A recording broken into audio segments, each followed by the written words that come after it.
Good evening, rock fans. This is Brad. I'm Amy. I'm Mikey B. This is Peoples. And we are joined by Gary McGrath. Gary, how you doing, my friend? Swell. Excellent, excellent.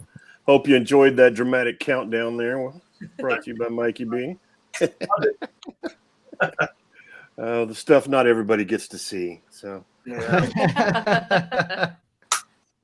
yeah, I wasn't able to share out the video. My Facebook was dragging. So Yeah, mine was got it weird out there. too. I just put really a slow. link. It was all those people jumping on. Right. Mike even showed me his, but I still wasn't able Wait, to what? share it fast enough, which we'll get there. We'll get there. Hi.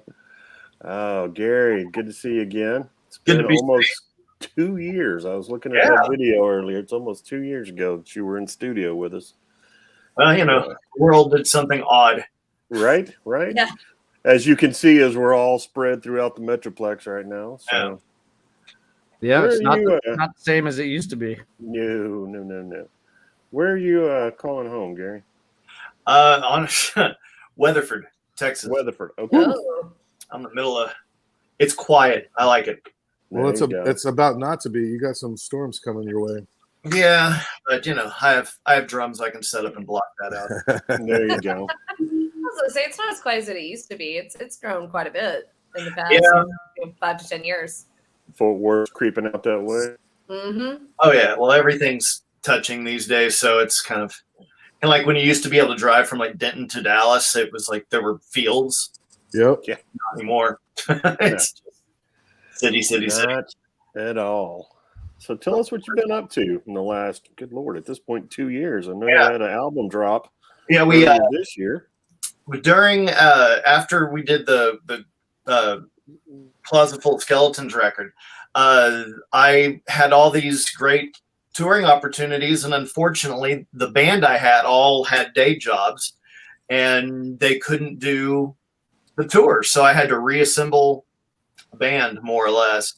And while doing that, I grabbed because a lot of the promoters won't promote something that's over 2 years old or a year old. It has to be current for them to feel like there's a buzz about it.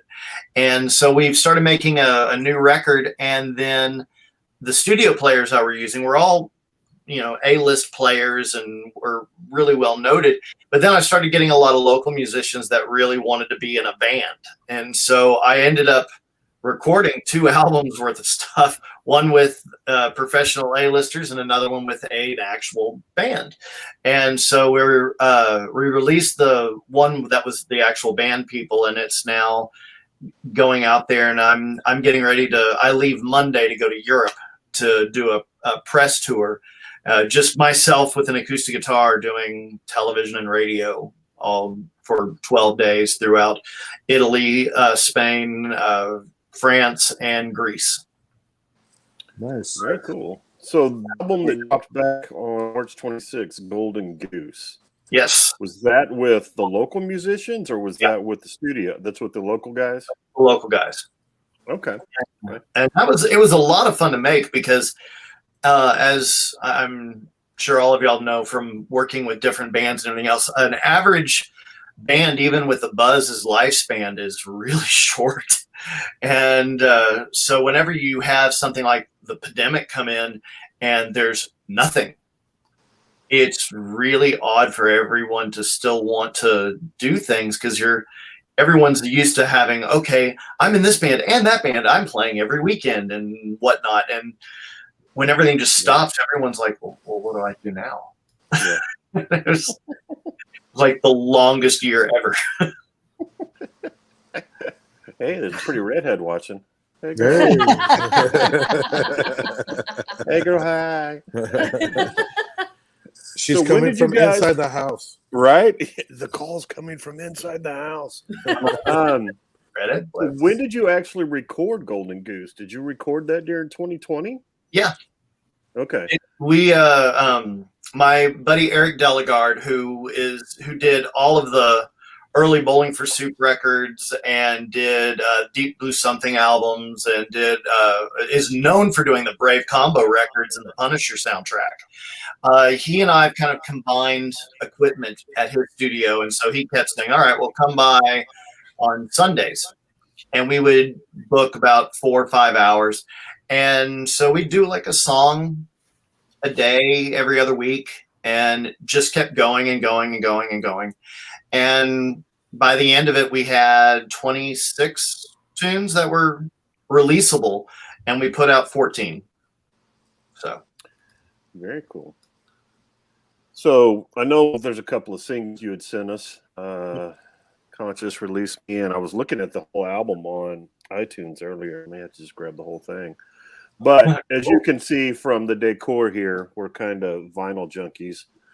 Any chance that Golden Goose will be released on vinyl? it is. That's part of what I'm doing out in Europe is we have the vinyl edition that's out there. And it's really cool. It's a matte vinyl covering with raised gold leaf for the actual golden phoenix and the writing. Yeah.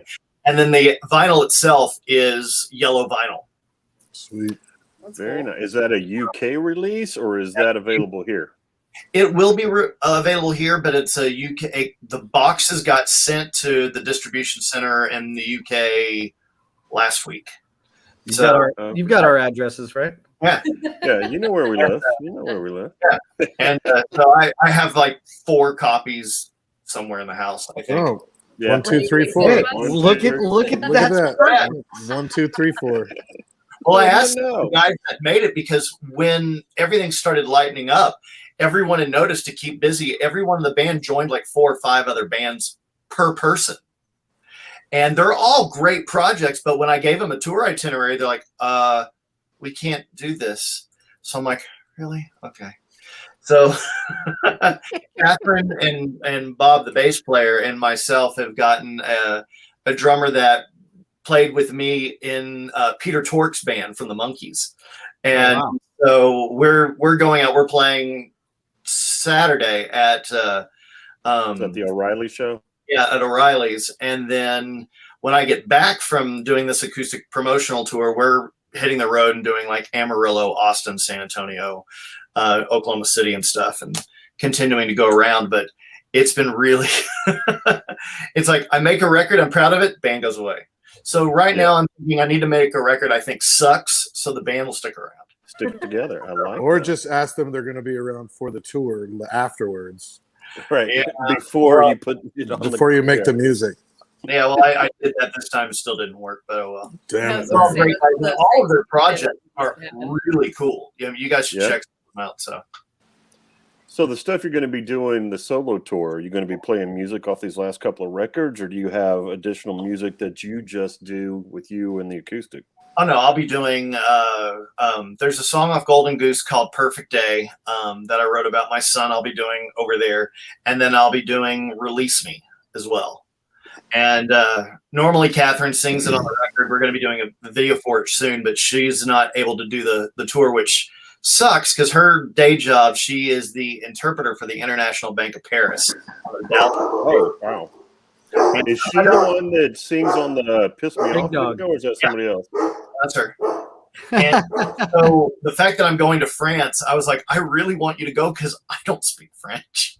And I want to make sure that what the interpreter's telling me is like, Straight up. yeah. I'm afraid it's going to be like, dumb Texan. Let's see what he has to say. And Your cut for tonight's show is $5. Sorry, buddy. Yeah. So tell me about the work you're doing with Rhonda Ray as well. Rhonda has been noted for being almost a Americana blues artist, and that's never been what she wants to do. I mean, she wants to be kind of a Joan Jett meets Melissa Etheridge kind of thing. And so she asked me if I'd help make her more rock. And so I said, sure, why not? You know, it sounds fun to me. And she employed for a band. She asked me to put a band together.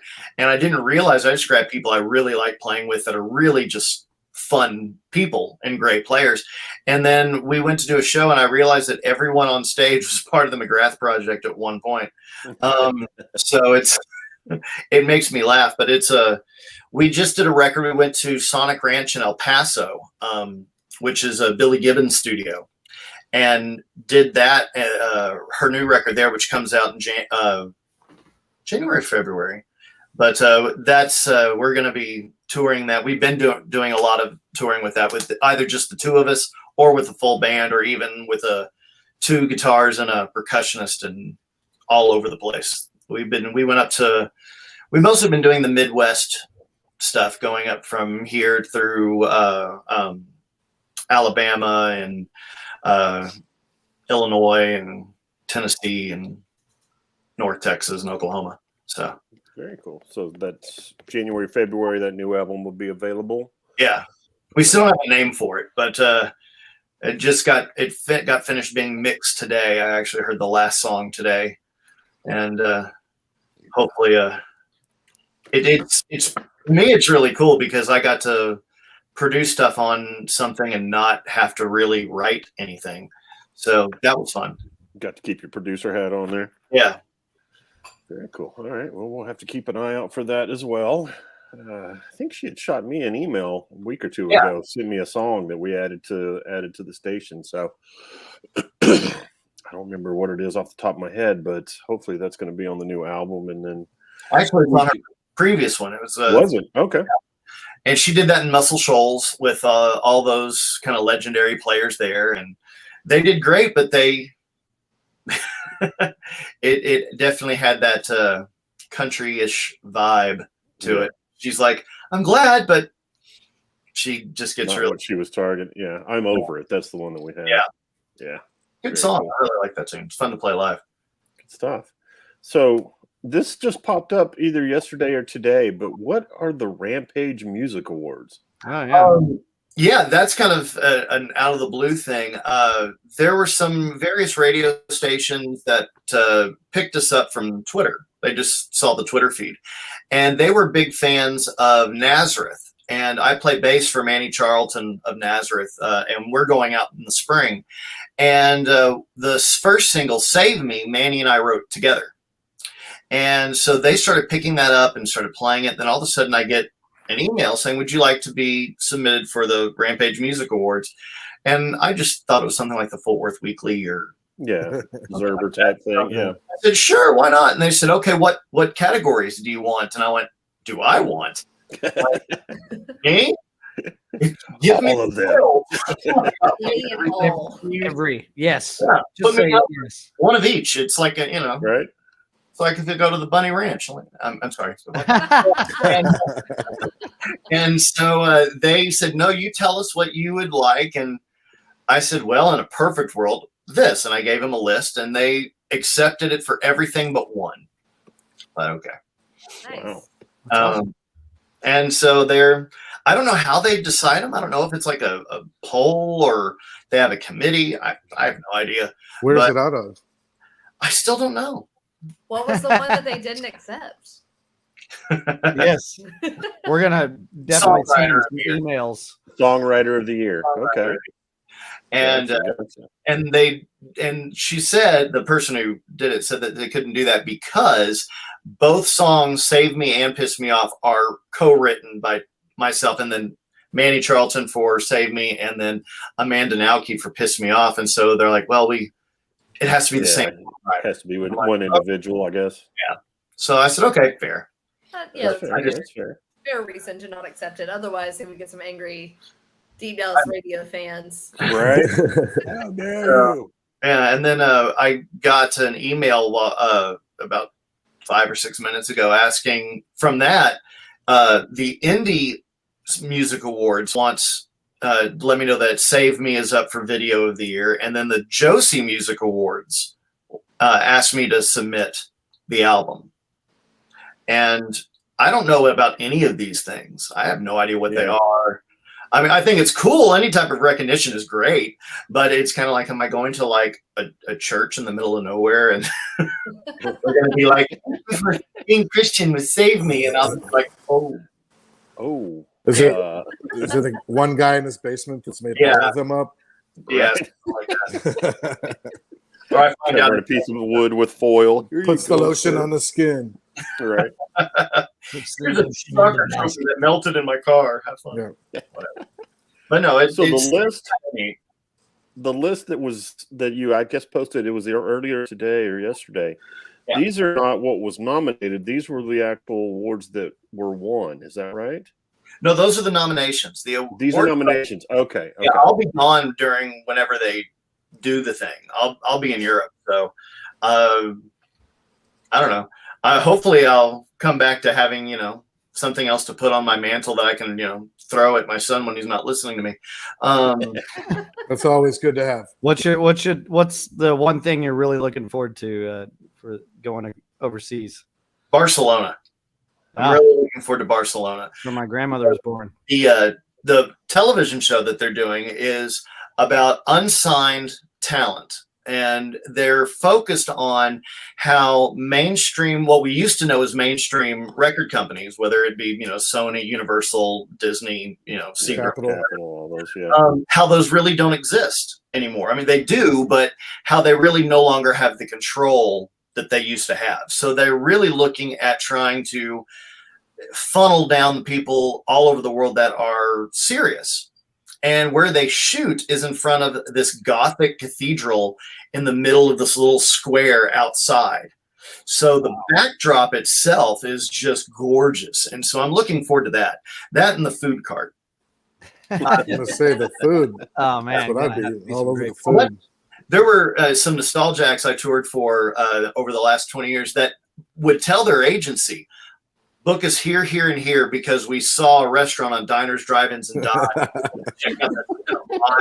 I mean, that's really the best way to plan a trip is around food. Oh, yeah. Always travel around food. Yes. I have a habit of searching those when I go on business trips. I'm like, all right, is there a baseball game while I'm in the town? And is there a Diners, Drive-Ins, and Dive restaurant I got to hit? So. Yep. Dude, I love minor league baseball games. I think they're so much fun. Yeah, absolutely. Everything. All the food. I want it. Yes. In my face All hole. the food. Yes, our Rangers are on the verge of having 100 losses this year. So, yeah. Oh, Lord. So, have you toured Europe before? Are these some of the same cities you're going back to? Kind of what's the history I've there? done Italy twice, and I've done Spain once, but I was told I had a great time. I don't really remember much. Oh, hell. It was I don't even remember what they gave us. We had some sponsor from a mead company that was based in Spain, and so they paid for flights. They paid for mead, and they gave us this case of mead every show. Ooh. And we were all just kind of like, okay, well, all right. Yeah. What's mead? I don't know what's going on here. Oh, it's like one of the first beer-like things. Yeah. Fermented drinks that they used to drink back in the Middle Ages. Yeah. And it's to me, it's kind of like what happens if you're not a beer drinker, but not a wine drinker, but wish they could both exist, that's mead. Yep. All right. Well, I guess And the I'm- ABV is not normally like a 3.2 or a 4.2 on No, those things. it's No. much higher. It's 12 and 13s and Yeah. stuff. Yeah. Yeah. I mean, there's a reason why people all of a sudden thought Battle Axe. That's Mhm. Oh my gosh. So was that the full band on that? yeah, show? that was a full band show tour, and so this will be the first time on my own in some of these cities. Rome will be the third time. Florence will be the first for me by myself. There's I can't even pronounce them. The places in Greece and Cannes, France will be firsts. Okay. Normally, Oh, nice. Your cons. That's cool. yeah, they're doing all the stuff for music for the film festivals. They're trying to get independent artists to go through and do these little things in front of music directors to get indie music instead of having to rely on like Warner Brothers or one of those publishing To companies. supply soundtracks. Where they have to pay big bucks. So they're looking to what they would normally spend to say, oh, can we have access to this catalog? They'd rather give to an independent artist. Yeah. Nice. Very That's cool. I'm definitely all for that. So I'm, like I said, the guys that made Golden Goose all have individual projects, and I'm taking all of those with me to go be like, here, check it out. Nice. So, you're taking the music from the people that performed on Golden Goose in addition to your stuff. Very Yep. nice. Very nice. That's what it's all about right there. spread the love. Yeah. Yeah. We're all friends. We all care about each other. We still play and be goofy and share bills. So it's kind of, it's a community. I love that approach. I wish we could do something here in the States like that, where they're taking that kind of shift to focus on those indie, unsigned, or up and coming artists. Well, Because there is so much talent. So the music is so good.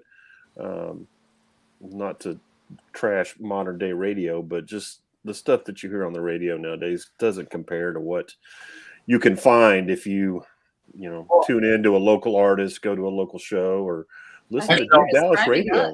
I'll probably shoot myself in the foot on this, but I would love to ask you guys the question, since all of you enjoy so much music, play music, do all sorts of stuff. Has anyone noticed that the playlists on the main radio stations here have not changed since 1995? Oh, absolutely. They not changed. I'm not trying to shoot myself in the foot. But, yeah. Yeah, it's been that way for a while. My nephews, and I'm like, so what radio station do you listen to? And they went, radio. Yeah. Yeah, exactly. They looked at me and went, you're old. Yeah. Thinking about it, going, I guess that hasn't changed because the demographic that listens is all like 30 plus. Yeah. Yeah, and it's unfortunate, even not to totally shoot ourselves in the foot, but while the gun's out, some of the more popular stations seem to be shifting toward sports radio nowadays and away from music. I think part of it is because of the streaming effect and things of that nature. That Go where the money is. Yeah, that's where the money's at. Talk radio, broadcasting, live games and things of that nature. But what's really where the draws at. You guys had like Zach Malloy on a few days ago.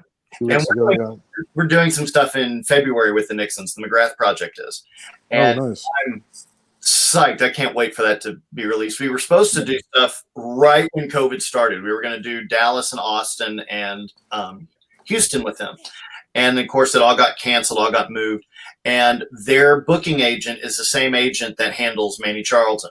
And so I kind of went, hey, can we make these up? And he's like, oh, absolutely. He's like, ask Zach. And Zach he's a sweetheart, as you guys know. But he even brought up that it's what a so great cool. I'm glad you brought him up, man. That was an amazing interview. Yeah. Great. And Dude. he loves stations, especially for y'all, because that really do promote what happens next. It's not just, okay, yes, you're signed to such and such. They did this business deal. Okay, single's done. We've done you already. But they love the fact that there's still people that want to hear what's coming up and out of cities like Dallas or Denton or Fort Worth or Austin or wherever else. And I thought it was really cool that the the show turnouts have been better, which is why I asked Mike beforehand what it was like to go see some stuff in Deep Ellum. And you're talking about the Flogging Molly show. I mean, does people keep saying rock and roll is dead, and I keep seeing venues that are getting larger and larger. That's like a I hate people. It's like it's just a thing. Now that we've turned around and been like, rock and roll is dead. Look at 100,000 people rocking and rolling. Yeah. I tell you this though is who's touring right now? Rock and roll and metal bands. Yep. You know who's not touring? Pop bands. Yep. Mm-hmm. So that's because they've had to finally learn how to work their sampler, and it's not. yeah. They can't reproduce what was created in the studio. Exactly. That's exactly what it is. Yeah. Well, and I think too, a lot of it is even like the artists that are doing a lot of the sampling and stuff like that, like you're talking about, they're starting to having to take all that time off. They were able to really focus on their music. I'm sure you were as well, and hungry to bring that to the crowds, and the crowds are just really eating it up right now. Yep. Yeah, I agree with that, and it's really good to see. There was the guitar player on Golden Goose with me, Jonathan McNary, who's in a band called Remain as well, and Fiction Theory are his two bands. He sent some pictures from Andy's bar in Denton, and it was just packed.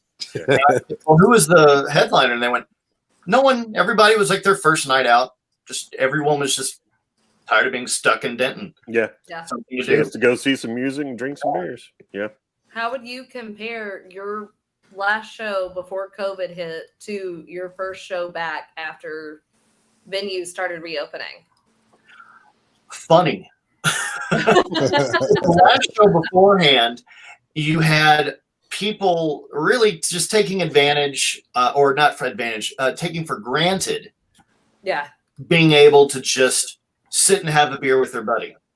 And you'd watch people pick up their phones and like hit ignore and put it back in their pocket. And just the typical thing you'd see. And then our first show back, we would see people not only being excited about it, we saw people hugging, we saw more people shaking hands, we saw more people dancing, and I saw 5 people actually answer their phones. And this is where we're at. And 10 minutes later, someone else walked in the door and that person gave them a hug. So I assumed that was the person that called, but it was really nice, more human camaraderie than before. Absolutely. That's a great point that you bring up, Gary, because they're not focused on what's on their phone. They're actually enjoying and cherishing the moment. Mm-hmm. Whereas I think we kind of lost that for a while. And, Well, go ahead. sorry to interrupt. I think part of and I was telling this to some of my friends that are promoters for some of the nostalgia bands, that people over the pandemic got very used to seeing, musicians doing like Facebook live streams and stuff like that, and not really understanding how to mic things or wanting to know. And there is something magical about pushing air and being in that room with those bands. And even if it's not the band you're there to see, being able to be around other people that are excited for something and being in that moment, it doesn't matter if things are perfect. It doesn't matter about anything other than that moment. And in those, 40 minutes, you get to forget about everything else. Whereas when you look at something on your phone, you're still looking up going, oh yeah, the dog just peed on the carpet. Oh yeah, there's that bill I need to pay. And you don't get that escape, and you can't enjoy the artistry from anyone. I mean, I would love to sit there. I'm keeping on praising Mike. I'd love to sit there and watch him do a 5-minute guitar solo just to noodle and be in that room and experience it. Then instead of just like, here's a video of someone just practicing. I'll do that. Okay. Well, I tell you this. You can make that happen. I can make that happen. Out of the 4 of us, I think I've been to the most shows in the last few months, and from what I've seen, just as far even local acts, national acts, the band members have. You could see a new side of them. Like they're pumped, they're excited. I know Dropkick Murphys last night. Those dudes didn't stop. They were all over the stage. Rancid. It was it's almost like seeing them for the first time I think a lot of people have that attitude as well. because the energy is just out of this world.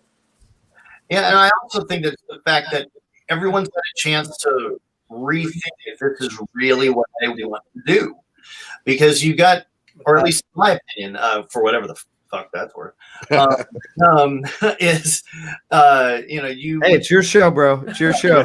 Woo, the power.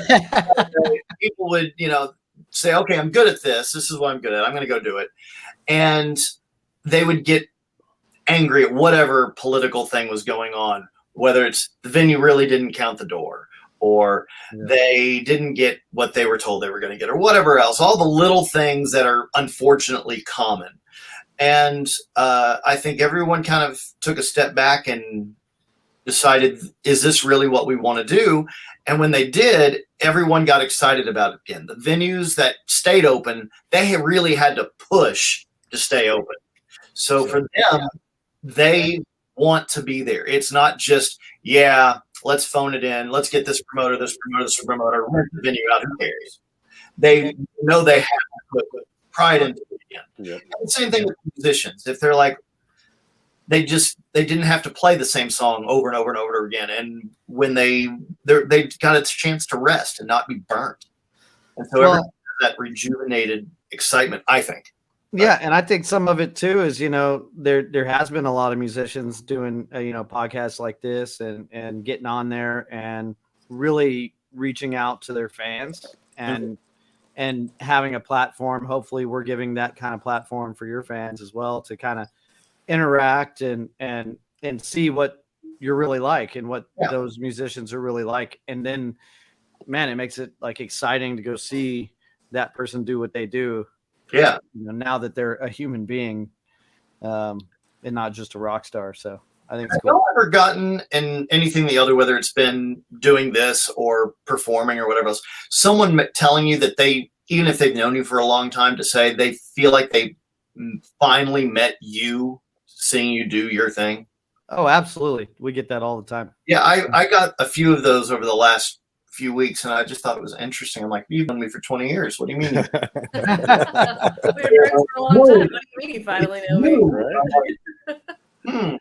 I just thought Real it was you. neat, but kind of odd. Well, and we love it. I love it. I love that people get to see us have real conversations and please comment and question. And we get to answer these questions, get to reflect on it, and we have something to show for it. It's awesome. So speaking of any fun random questions going on, what's the weirdest thing you guys have been asked lately? It had to have been like the full paragraph that Jared Bishop last time. We all had to take a moment. When we were on the I think Zach, there was a love bunch letter. of I think there was a bunch of that on that same show. Yeah, Zach Malloy definitely brings those out. I mean, really every artist we've had. Oh, here we go. What can you tell us about your trains, Gary? Oh, God, who asked that? Oh, Van Campbell. Okay, yeah, okay, that explains that. Hi, Van. What's up? The trains. Okay, so if you followed, I don't put it on the band page or anything that's like a public figure thing. I'll put it on my personal page. There's a live steam hobby, and does anyone remember the TV show Silver Spoons? Of course. yes. Yeah. The train that went through the house. Mm-hmm. Yeah. Okay. I have The actual one. The actual. one. Yeah, my father created it. My father built Oh it. wow. Oh, well, that's awesome. And he built it because he wanted to study, he wanted to teach American history in colleges. And instead, he became an ordained minister that ran long-term health care. So he kind of went a different Yeah, way. I mean, what are you going to do? And so he built on a 3-acre chicken farm that he and my mother bought 50 years ago. This little train loop. He just thought, out of a wood burning stove and 10-pound weights at the time, you could saw off the wheels and put a boiler behind it and see if it would really make a miniature steam engine. And it worked. And he got some other people that got into it, and he designed the train, that Disneyland that went around, and so Really? kind of grew into this hobby. And my brothers and I, if we, instead of, most kids, you do bad in school, oh, you're grounded, you don't watch TV for a day or whatever. My parents had us shoveling gravel.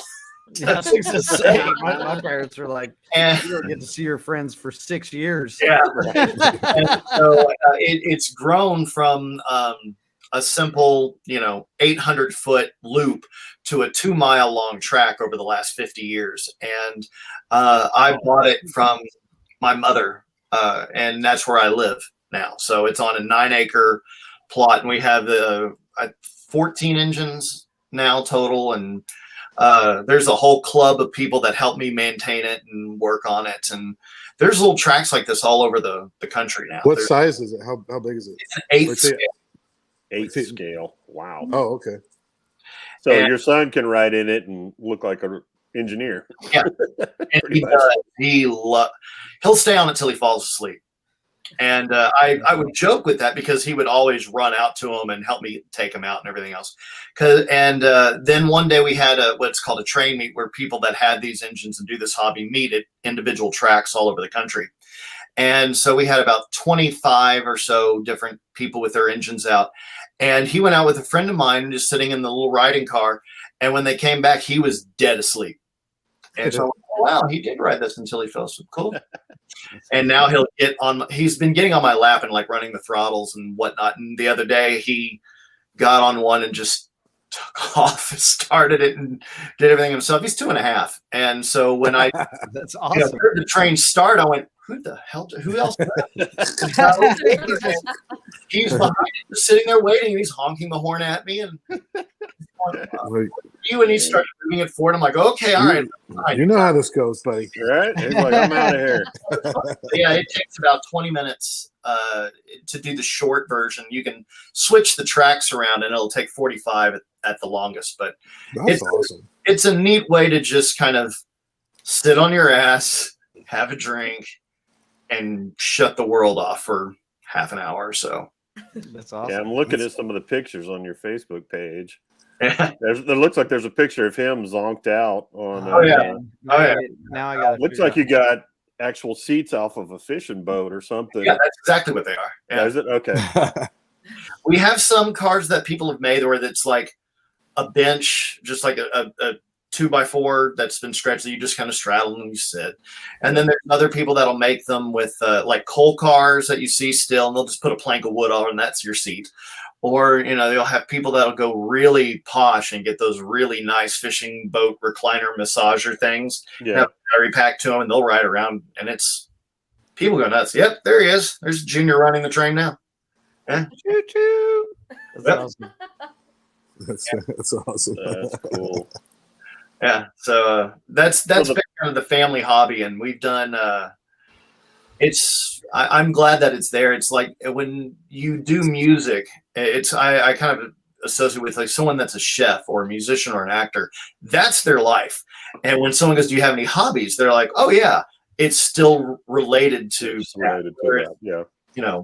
collecting guitars, pedals, listening to music, collecting records, whatever it is. It's all music."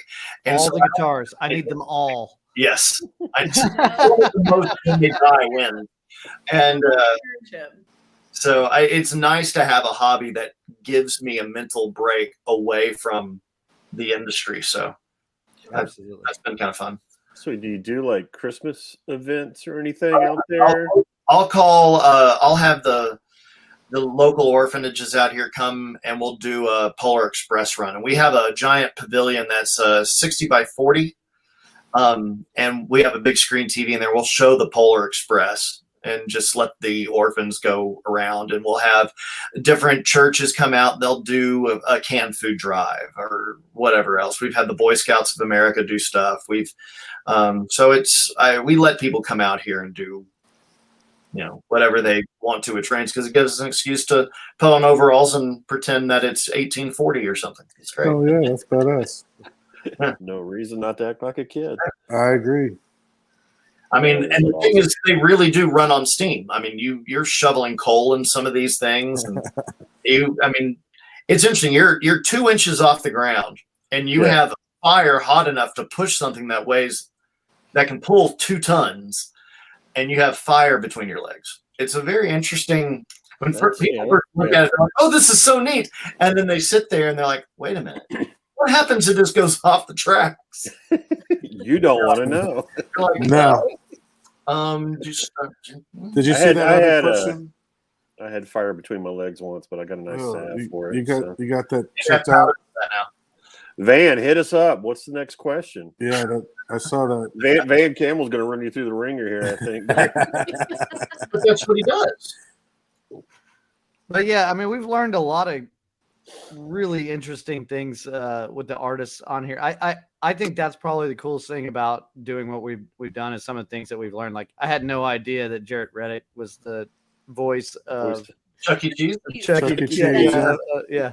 I had no idea, and here I am listening to Chuck E. Cheese all day. It's done a lot of really neat things. I was going to say, he's got 6 albums out of Chuck E. Cheese music. I was like, how is that even possible? They did Phineas and Ferb. Jimmy Neutron. Jimmy Neutron, yeah. Yep.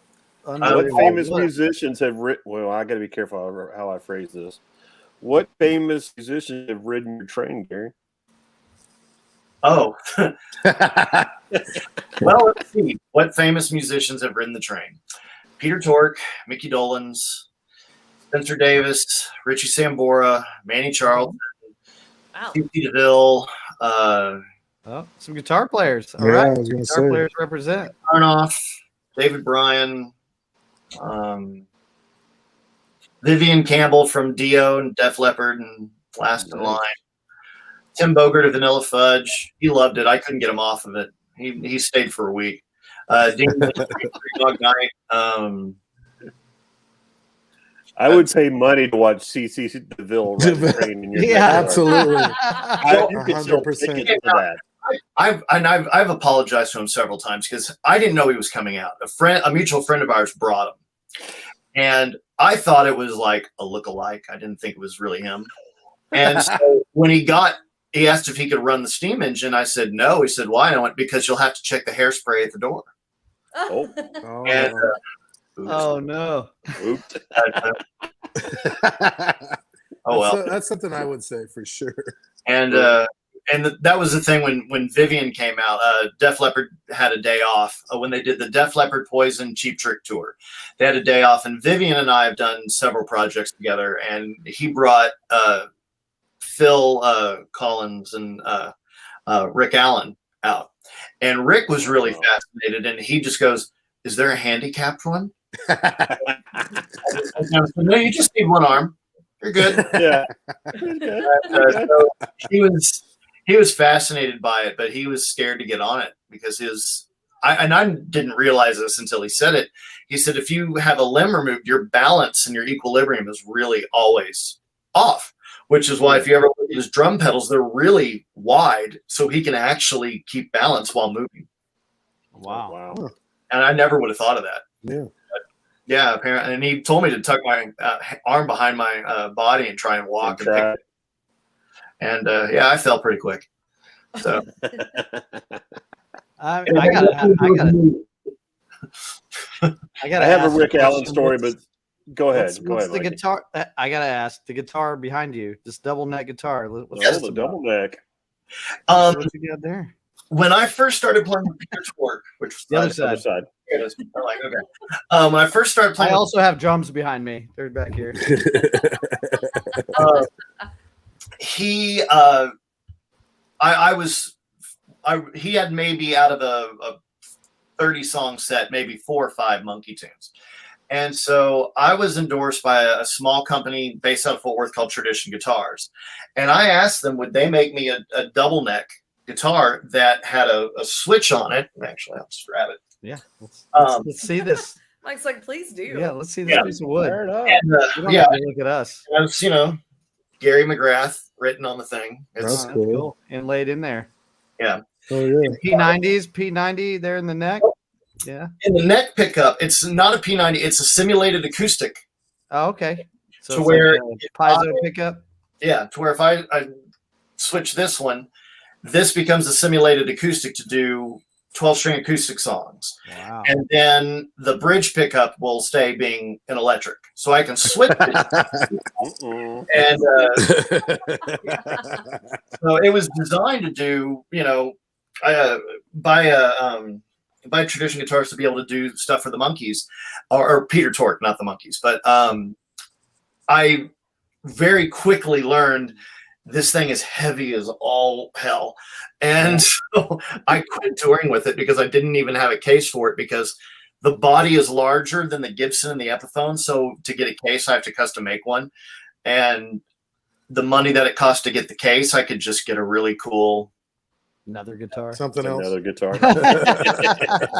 So I just kept it here, and I took the box that it got shipped to me, and it was its case for 4 years until that box disintegrated, I think, in St. Louis.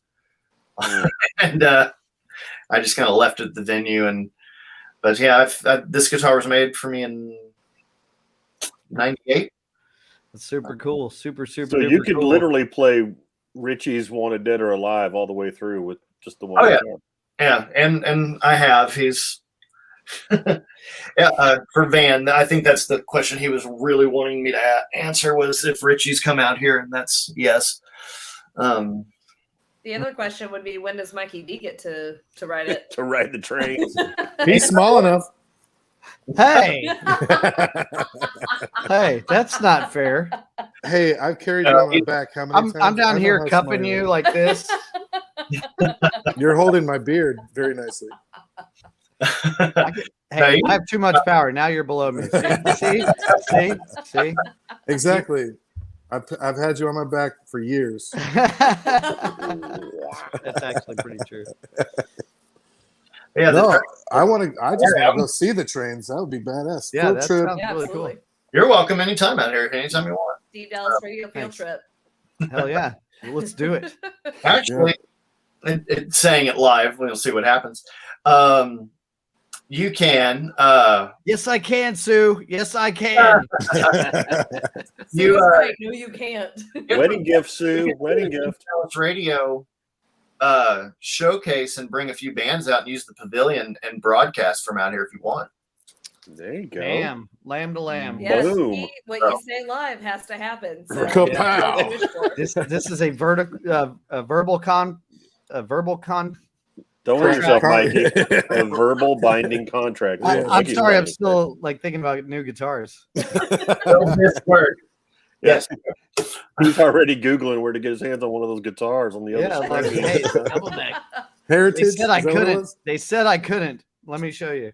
Right? your next guitar is only $200, so be careful. Did you say it That was a works. company in Fort Worth that made that for you, Gary? Yeah. You said heritage, right? Tradition. Tradition. Tradition. What it is. That's And cool. unfortunately, I don't think they exist anymore, really.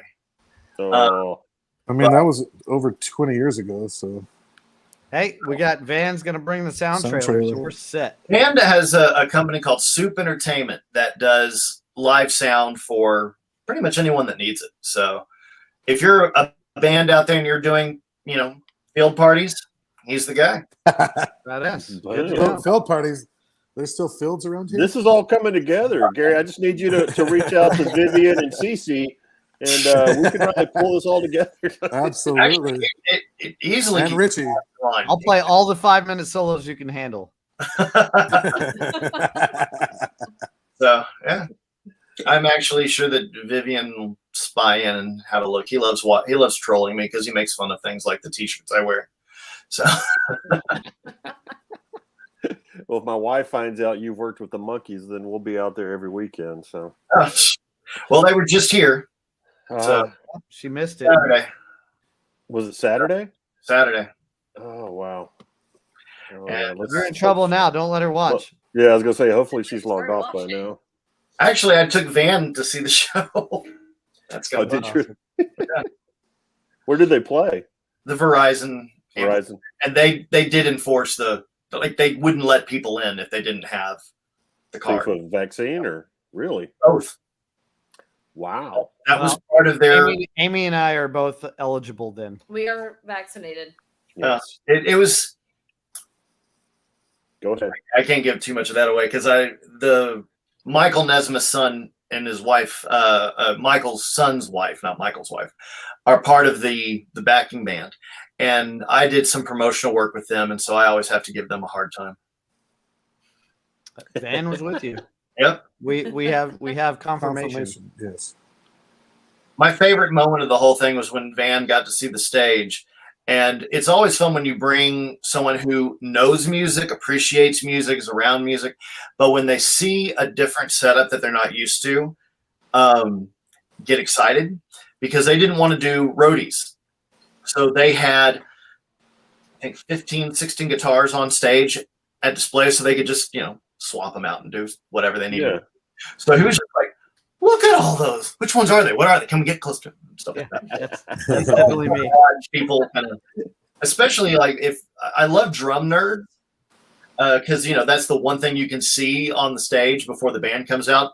And if you have drum nerds with floor seats, like I could just imagine all of the Neil Peart nuts that would just wander the stage and look at it and be like, Yeah.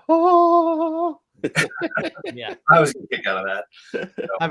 I've played a few shows where I'm like, oh my god, I can't believe I'm looking at that guy's guitars right now. Yeah. Did we get Peoples back?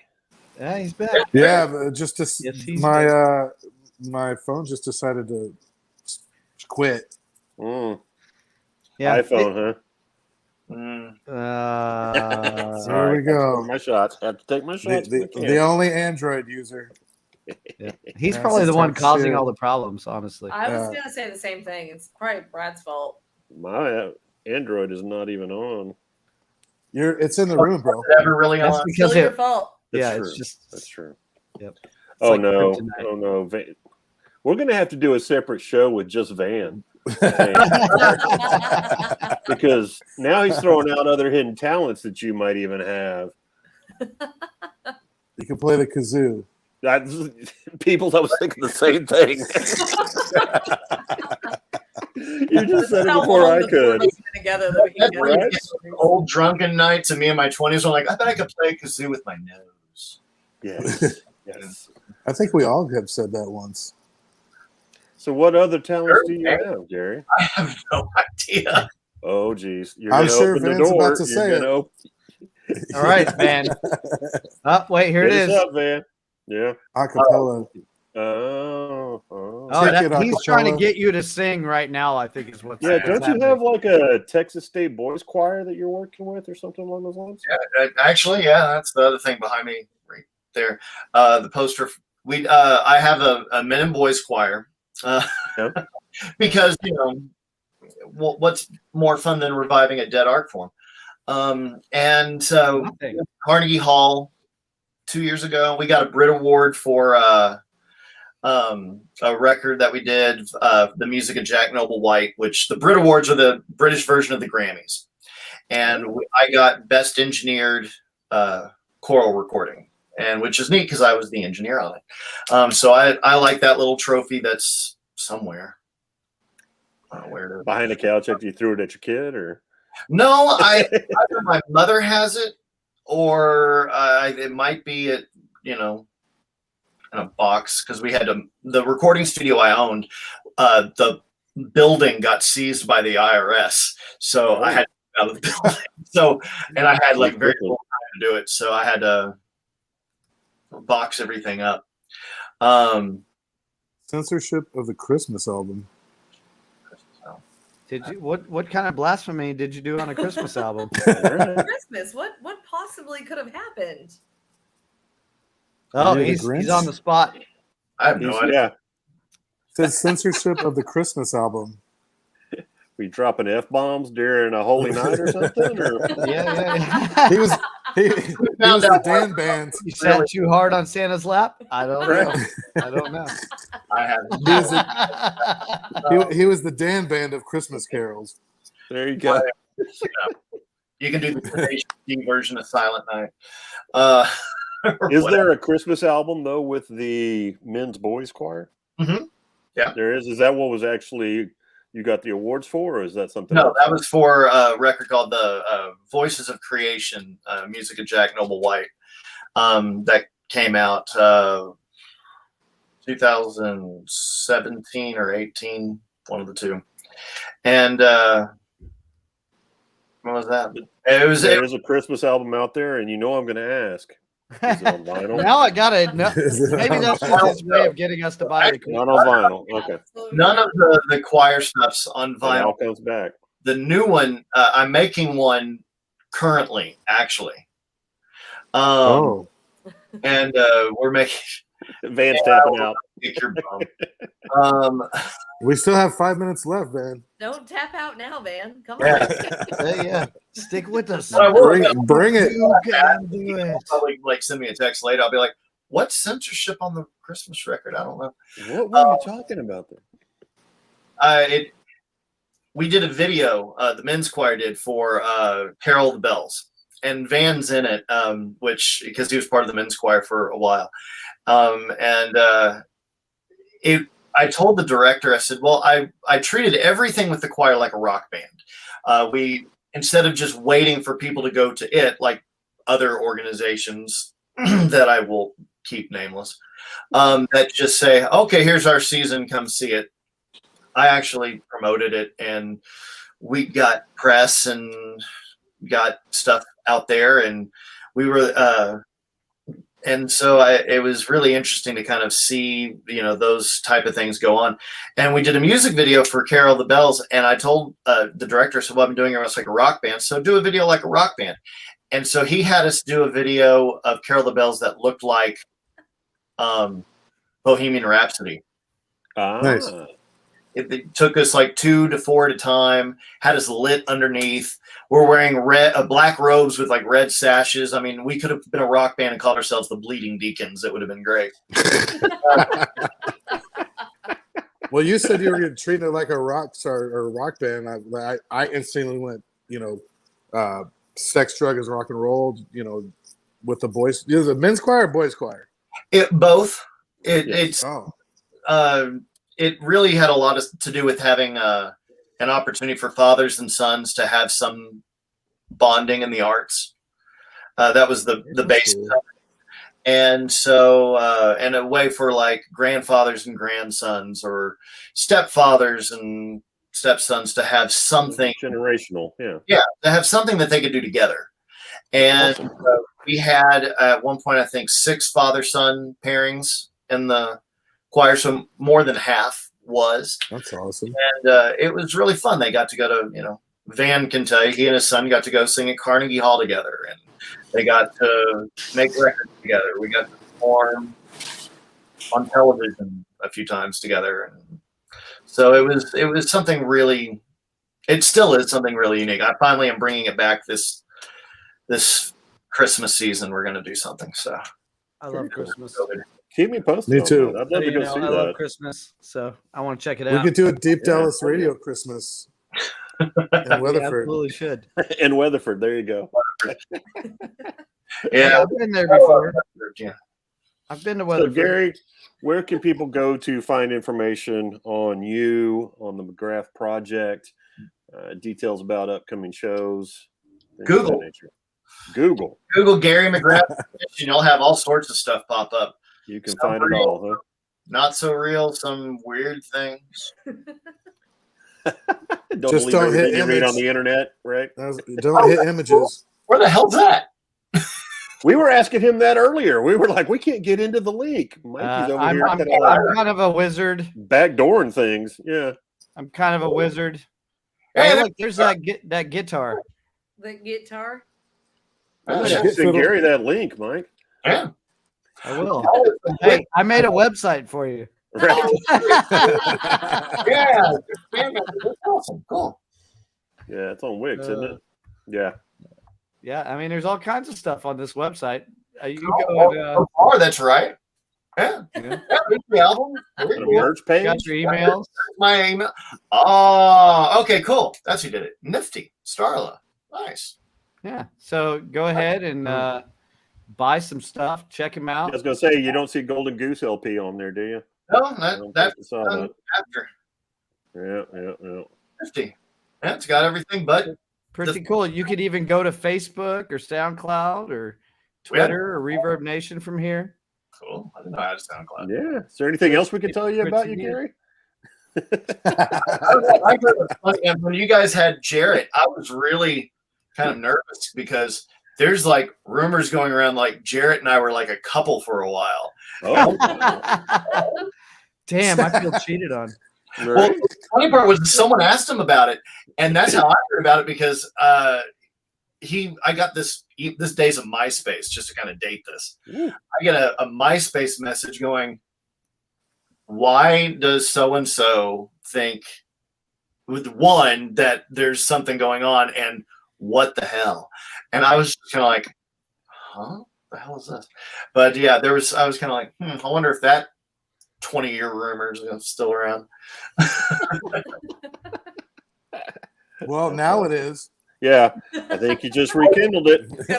One part about it was when I got asked about it, I said, well, he and I both had pink hair at one point. He just This left is the website down here no in more. case anybody wants to check that website out. McGrath NP at wixsite.com. Okay, I'll see if I can get into it. Awesome. Yeah. If anyone No. Gary wants to check it out. Yeah. Check it out. All proceeds go to Mikey B. Accurate. I mean, this stuff's right. So, Right. woohoo! All right. Well, Gary, we really appreciate you tuning in and talking with us tonight. Van, thanks for helping drive the conversation there, buddy. Fuel in the Appreciate you. flames. Right. You'll have to text me what you meant by censored on the Christmas record. Yeah. Let's that's get a good. group We text We going also, so need to we're know- all in the we loop on also that. want to know. Yeah. I think he's also really proud of the fact that during a Christmas pageant that we did in Fort Worth, I messed with the soundtrack, and while we had a singing monk doing this French love manger scene song, I had the Neil Diamond Sweet Caroline fade in and take it over for a few moments. Go back out. Gary, it was great talking to you again. through Great this. For sure. Absolutely. Again, Wish You you know, the best this of is luck, good. safe travels on your European tour, right. and we want to see lots of Send you pictures guys, and videos. Give Send the- us back some wine or cheeses or whatever from your trip. Yep. Well, Yep. there's definitely going to be some wine. I know that for a fact.